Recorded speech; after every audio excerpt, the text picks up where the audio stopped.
দেখেই বুঝতে পারছেন বন্ধুরা আজকে আমি কি রেসিপি নিয়ে আসলাম। তো আজ বানাবো পেঁপের একটা রেসিপি। নমস্কার বন্ধুরা, মুনমুনির রান্নাঘরে আরও একবার সাদর আমন্ত্রণ জানাই সবাইকে। তো আজ বানাবো কাঁচা পেঁপে দিয়ে একটা রেসিপি। পেঁপের নাম শুনলে বড় থেকে ছোট সবাই কিন্তু নাক ছিটকায়। তো আজকে যেই পদ্ধতিতে আমি পেঁপের রেসিপিটা বানিয়েছি, এই পদ্ধতিতে একবার বানিয়ে দেখবেন, সবাই কিন্তু চেটেপুটে খাবে। এটা মাছ মাংস ফেলে দিয়ে খাবে, এইটুকু আমি গ্যারান্টি দিয়ে বলছি। আর বাচ্চারাও খুব পছন্দ করবে এই রেসিপিটা। তো আজকে পেঁপে আর আলু দিয়ে বড়ার একটা রেসিপি। অবশ্যই ভালো লাগলে অতি অবশ্যই রেসিপিটা বানাবেন কিন্তু। এখানে আমি একটা বড় সাইজের আলু নিয়েছি, হাফটা পেঁপে আমি ডুমো করে কেটে নিয়েছি। এখানে নিয়েছি আমি খেসারির ডাল, ১ কাপের থেকে একটু বেশি ছিল। আর এটা আপনারা যেকোনো ডাল দিয়ে আপনারা বানাতে পারবেন। তো আমি এখানে খেসারির ডালটাই বেশি পছন্দ করি আমি এমনিতেই। তো আমি খেসারির ডালটা বড়া খেতে ভালোবাসি, তো তার জন্য এখানে খেসারির ডালটাই নিয়েছি। আপনারা চাইলে এখানে মটর ডালও নিতে পারেন। খেসারির ডালের বড়াগুলো খেতে কিন্তু টেস্ট হয়। তার জন্য আমি খেসারির ডালই নিয়েছি। নিয়েছি ৪ থেকে ৫টা কাঁচা লঙ্কা। আর হাফটা পেঁপে এখানে গ্রেট করে নিয়েছি। গ্রেটারের সাহায্যে একটু গ্রেট করে নেবেন হাফটা পেঁপে, আর হাফটা ডুমো করে ওইভাবে কেটে নেবেন। ব্যাস, এখানে ডালটা কিন্তু খুব মিহি করে কিন্তু পেস্ট করবেন না। একটু যেন দানা, দানা থাকে। যেইভাবে আমি দেখাচ্ছি আপনাদের, একটু কিন্তু দানা, দানা আছে। খুব মিহি কিন্তু পেস্ট নেই। তারপরে এবার যে গ্রেটারের সাহায্যে যেই পেঁপেটা আমি কেটে নিয়েছিলাম, সেই পেঁপেটা পুরোটাই কিন্তু দিয়ে দেবো। আমি হাফটা পেঁপে গ্রেটারে কেটেছি, আর হাফটা ডুমো করে কেটে একটু আলু পেঁপে ওটা সেদ্ধ করব। ওটা একটু কিন্তু সেদ্ধ করে নেব। এখানে কিন্তু নুন দিয়ে দিলাম পরিমাণ মতো, ১ চামচ নুন দিয়েছি। আর দিয়ে দেবো একটু হলুদ গুঁড়ো। যেহেতু এটাই আমি কাঁচা লঙ্কা দিয়ে পেস্ট করেছি, তাই কিন্তু আলাদা কোনো লঙ্কা আর দেবো না। দিয়ে দেবো একটু কাশ্মীরি লঙ্কার গুঁড়ো, যাতে বড়াগুলোর কালারগুলো একটু লাল, লাল হয়। আর দিয়ে দিয়েছি এখানে আদা বাটা একটুখানি, সামান্য অল্প করে। ব্যাস, এটা দিয়েই কিন্তু এটা মিশিয়ে নিতে হবে, মাখিয়ে নিতে হবে। এখানে যদি, এটা তো সম্পূর্ণ নিরামিষ রেসিপি, তার জন্য আমি কিন্তু এতে কোনো পেঁয়াজ কুচি বা রসুন কুচি দিলাম না। তো নিরামিষ যেহেতু রেসিপিটা আমি একদম সম্পূর্ণ নিরামিষ পদ্ধতিতে করছি, আপনারা চাইলে এখানে পেঁয়াজ কুচি দিতেও পারেন। কিন্তু আমার মনে হয় এটা নিরামিষ বেশি ভালো লাগবে এই রেসিপিটা। তো এই পর্যায়ে যখন মাখা হয়ে যাবে এই পেঁপে আর ডালটা, তখন এই যে বড়া দেখতে পাচ্ছেন আমি দেখিয়ে দিচ্ছি কীরকম সাইজের বড়াগুলো হবে। তো এইভাবে বড়াগুলো আমি এইরকম সাইজের বড়াগুলো করব। তো কড়ার আমি বসিয়ে দিয়েছি গ্যাসে। কড়াটাকে ভালো করে হিট করে নিয়েছি, যেহেতু এটা লেগে যাওয়ার সম্ভাবনা থাকবে এই বড়াগুলো। এবার দিয়ে দিলাম কিছুটা পরিমাণ সাদা তেল, যাতে বড়াটা আমি ভাজবো সেই পরিমাণে তেলটা দেবেন। আমি এখানে দিয়ে দিয়েছিলাম ৪ চামচের মতো তেল। তারপরে ভালো করে এটাকে একটু হাই ফ্লেমে এটাকে গরম করে নিয়ে, এবার আমি কিন্তু লো ফ্লেমে একদম হালকা আঁচে এই বড়াগুলো কিন্তু ভাজবো। প্রথমে কিন্তু একদম গ্যাসের একদম হাই ফ্লেমে করে দেবেন। এটা তেলটা ভালো করে হিট না হলে বড়াগুলো কিন্তু লেগে যাওয়ার সম্ভাবনা থাকবে। তারপরে লো টু মিডিয়ামে হালকা, হালকাভাবে এইগুলো বড়াগুলোকে আস্তে, আস্তে করে দিয়ে এটাকে কিন্তু ভাজতে শুরু করবেন। তো এক পিঠ হয়ে গেলে আরেক পিঠ কিন্তু এটাকে কিন্তু ভেজে নেবেন। তো এইভাবে আমি আস্তে, আস্তে করে বড়াগুলো দিয়ে দিচ্ছি।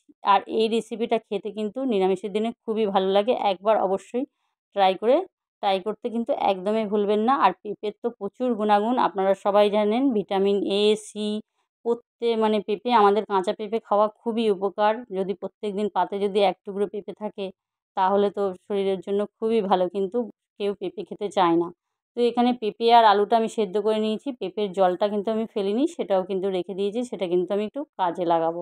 এবার বড়াগুলো এক পিঠ হয়ে যেতে আমি আরেক পিঠ আস্তে, আস্তে করে কিন্তু ধীরে, ধীরে কিন্তু আমি, এটা অনেকটা সময় লেগেছে এই বড়াগুলো ভাজতে। এটাকে কিন্তু ধীরে, ধীরে আস্তে, আস্তে কিন্তু বড়াগুলো ভেজে নেব। তো আস্তে, আস্তে করে বড়াগুলো আমার এই পর্যায়ে যখন ভাজা হয়ে যাবে, আমি কিন্তু এটা তুলে নেব। তো এই পর্যায়ে আমি ভাজা হয়ে গেছে। এবার বড়াগুলো আমি প্লেটের মধ্যে সব তুলে নেব। পেঁপে আমাদের হার্টকে ভালো রাখে। আর পেঁপের স্কিন সব কিছু, চুলের জন্য, আমাদের লিভারের জন্য পেঁপে খাওয়া খুবই উপকার। কিন্তু এখন মানুষ পেঁপে খেতেই চায় না। পেঁপের কোনো তরকারি শুনলেই সবাই কিন্তু খেতে চায় না। কিন্তু এইভাবে একবার রান্না করে দেবেন, আপনারা সবাই কিন্তু খুবই পছন্দ করবে এই পেঁপের এই রেসিপিটা। তো এইভাবে যখন বড়াগুলো হয়ে যাবে, তখন এটাকে তুলে নিতে হবে। তুলে নিয়ে এখানে দিয়ে দিলাম আমি ২ চামচের মতো তেল। ২ চামচের মতো তেল দিয়ে দেবো আমি গোটা গরম মশলা ফোড়নে। আর দিয়ে দেবো একটা তেজপাতা, একটা শুকনো লঙ্কা, আর দিয়ে দেবো একটুখানি অল্প পরিমাণে জিরে। ব্যাস, এইটুকু ফোড়ন হিসাবে ব্যবহার করব। তো এটা ভালো করে সুন্দর করে একটা মিষ্টি গন্ধ ছাড়লে এখানে আলু আর পেঁপেটা আমি যেটা সেদ্ধ করেছি সেটাই কিন্তু আমি দেবো। আমি কিন্তু একদম কম তেলে রান্নাটা করছি। আপনারা কিন্তু দেখতে পাচ্ছেন আমি কতটা পরিমাণে তেল নিয়েছি। একদম অল্প করে তেলটা কিন্তু আমি নিয়েছি। এবার এটা গরম হয়ে যেতে আমি দিয়ে দেবো এখানে আলু আর পেঁপে সেদ্ধ করেছিলাম সেটাই। দিয়ে একটু নাড়াচাড়া করে নেবো। একটু নাড়াচাড়া করার পর একটু ভাজা হলে আমি দিয়ে দেবো এখানে 1 চামচ কাঁচা লঙ্কার পেস্ট আর দিয়ে দেবো 1 চামচ থেকেও কম মানে হাফ চামচের মতো আদা বাটা। ব্যাস এইটুকু আদা আর হচ্ছে কাঁচা লঙ্কা পেস্ট। যেহেতু আমি এই কাঁচা লঙ্কা দিয়েই রেসিপিটা বানাবো ঝাল হিসেবে এটাই লঙ্কাটা ইউজ করছি। আর এখানে দিয়ে দেবো একটা টমেটো পেস্ট করেছিলাম সেটা। দিয়ে এটাকে কিন্তু ভালো করে একটু নাড়িয়ে চাড়িয়ে একটু ভেজে নিতে হবে। একটু যখন কষানো হয়ে যাবে এবার আমি কিন্তু একটা মশলা তৈরি করেছি। মশলার ভিতরে নিয়েছি হলুদ গুঁড়ো হচ্ছে হাফ চামচ, কাশ্মীরি লঙ্কার গুঁড়ো হাফ চামচের থেকে কম, জিরে গুঁড়ো হাফ চামচ, ধনে গুঁড়ো হাফ চামচ। ব্যাস এইটুকু মশলা দিয়ে ভালো করে সুন্দর করে এটাকে কিন্তু কষতে থাকবো।